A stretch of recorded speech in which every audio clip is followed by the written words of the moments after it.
UBI মায়া দেই 5 minutes later.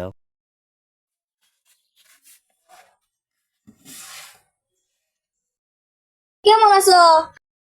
আমি বদ্দাই ভালো আছি। ये भगवान क्या जुल्म है। আব্বা খাওয়ান দিবে কোন সময়? নিজে বাড়ি কি? 2 hours later. তো বেআই এই যে মিষ্টি আছে মিষ্টি মুখ করেন এ জামাইয়ের তো ওরা কামড় দেয় কে বললাম নাকি যে কি লাখ সরম নাই গে নাকি না ধরেন না আল্লাহ কোন বিয়া কবে ফাইনাল করবেন?